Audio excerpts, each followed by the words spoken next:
सुप्रभात बच्चों, मैं नेहा विरमानी आज आपके लिए लेकर आई हूँ कक्षा 6 नई दीपमणिका पाठ 16 संख्यावाचिन शब्दः। तो आज हम इस पाठ में संख्यावाची शब्दों के बारे में सीखेंगे। संस्कृत में संख्याओं के लिए शब्द इस प्रकार है। अब आप देख सकते हैं, सबसे पहले आपको एक चूहे की पिक्चर दी हुई है। तो संस्कृत में हम क्या लिखते हैं? एक। दो को हम लिखते हैं द्वि, तीन त्रि, चार चतुर, पांच पंच, छः षट, सात सप्त, आठ अष्ट, नौ नव, 10 दश, 11 एकादश, 12 द्वादश, 13 त्रयोदश, 14 चतुर्दश, 15 पंचदश, 16 षोडश, 17 सप्तदश, 18 अष्टादश, 19 नवदश और 20 को हम कैसे लिखते हैं? विंशति।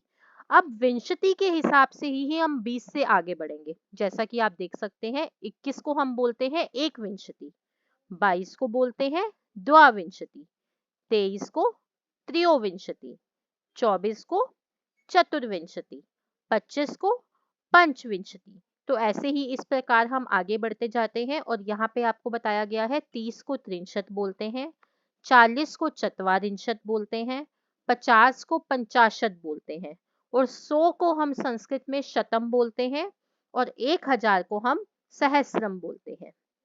तो ये थी गिनती जो आपको बताई गई है संस्कृत में। तो अब हम शुरू करते हैं अभ्यास कार्य। प्रश्न 1, निम्नलिखित संख्या का नाम कृते संस्कृत पदम लिखत। अब आपको हिंदी में गिनती लिखी बताई गई है, आपको उसका संस्कृत में लिखना है कि कैसे उसको संस्कृत में लिखते हैं। तो पहला है 1, दूसरा नंबर दिया हुआ है आपको 16, तो 16 को हम कैसे लिखते हैं? षोडश। उसके बाद आपको दिया हुआ है 22, उसको हम लिखते हैं द्वाविंशति। उसके बाद दिया गया है 30, 30 को हम कैसे लिखते हैं? त्रिंशत। उसके बाद है 2, 2 को हम लिखते हैं द्वि। उसके बाद है 20, 20 को हम कैसे लिखते हैं? विंशति। उसके बाद आपको दिया गया है 25, 25 को आप कैसे लिखते हैं? पंचविंशति। उसके बाद आपको दिया गया है 40 और 40 को हम कैसे लिखते हैं? चत्वारिंशत। प्रश्न 2, उच्चतम मेलनम कुरुत। अब आपको यहाँ पे गिनती दी गई है हिंदी में और इस साइड पे आपको संस्कृत में गिनती दी गई है, आपको उससे मैच करना है। तो पहले देखिए क्या है? 2, तो 2 को संस्कृत में क्या कहते हैं? द्वि। उसके बाद आपको दिया गया है 7, 7 को हम संस्कृत में कहते हैं सप्त। उसके बाद आपको दिया गया है 12, 12 को आप संस्कृत में क्या कहते हैं? जैसा कि अभी हमने पढ़ा था, द्वादश। उसके बाद दिया गया है आपको 18, 18 को आप संस्कृत में कहते हैं अष्टादश। उसके बाद आपको दिया गया है 21, 21 को हम संस्कृत में कहते हैं एकविंशति। उसके बाद दिया गया है 24, 24 को हम कहते हैं चतुर्विंशति। उसके बाद आपको दिया गया है 19, 19 को आप कैसे लिखते हैं संस्कृत में? नवदश। उसके बाद आपको दिया गया है 23 और 23 को आप कैसे लिखते हैं? त्रयोविंशति। तो ये था प्रश्न 2 जिसमें हमने मिलान करा। प्रश्न 3, पदानि वस्तुनि गणित्वा संख्यावाचिना शब्दा संस्कृतेन लिखत। अब जैसे हम मैथ्स में काउंट एंड राइट करते हैं, वैसे ही संस्कृत में ये आपको दी गई है पिक्चर्स। आप पहले इसको काउंट करेंगे और उसके बाद संस्कृत में गिनती लिखेंगे। जितनी पिक्चर्स है उतनी ही लिखेंगे। जैसे कि पहले में देखे क पार्ट में आपको टॉफी दी गई है। कितनी टॉफियां हैं? 13, तो 13 को हम संस्कृत में लिखते हैं त्रयोदश। दूसरे में आपको 4 कैंडल्स दी गई हैं, तो आप क्या लिखेंगे? चतुर। उसके नीचे आपको 9 पिक्चर दी गई हैं, तो 9 में आप लिखेंगे नव। उसके बाद कितनी काइट्स बनी हुई हैं? 15। ये 15 जो आपको डायमंड शेप काइट्स बनी हुई हैं पिक्चर में, उसको आप क्या लिखेंगे? पंचदश।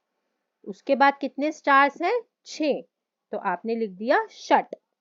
उसके बाद आपको कितनी स्पून्स बनी हुई हैं? ये 11, तो 11 को हम संस्कृत में कैसे लिखते हैं? एकादश।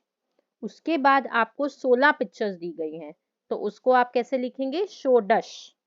उसके बाद नीचे 5 सर्कल बने हुए हैं, तो आप उसके लिए लिखेंगे पंच। तो ये थे कुछ गिनती के शब्द जो हमने सीखा कि हम संस्कृत में उसको कैसे लिखते हैं। तो यहाँ हमारा चैप्टर समाप्त होता है। आशा करती हूँ आपको संख्यावाची शब्द समझ आ गए हैं, बट फिर भी अगर आपको कोई डाउट है तो आप मेरे से कमेंट बॉक्स में लिखकर पूछ सकते हैं। तो आज बच्चों हमने कक्षा 6 की नई दीपमणिका समाप्त कर दी गई है। जैसा कि आपने देखा था कि मैंने आपको पहले भी वीडियोस में हर चैप्टर की एक्सप्लेनेशन बताई है, तो मैंने हर वीडियो में आपको हर चैप्टर की एक्सप्लेनेशन और अभ्यास कार्य बताया हुआ है। तो 1 से 16 चैप्टर्स की सारी वीडियो आप देख सकते हैं मेरी। और अब अगले वीडियो में मैं लेकर आऊंगी कक्षा 7 की नई दीपमणिका। लेकिन अगर आपको कक्षा 6 के किसी भी पार्ट में कोई डाउट है तो आप कमेंट बॉक्स में लिख से मेरे से पूछ सकते हैं, मैं आपको जवाब अवश्य दूंगी। तो धन्यवाद बच्चों। Kindly like, share and subscribe my channel the education truth.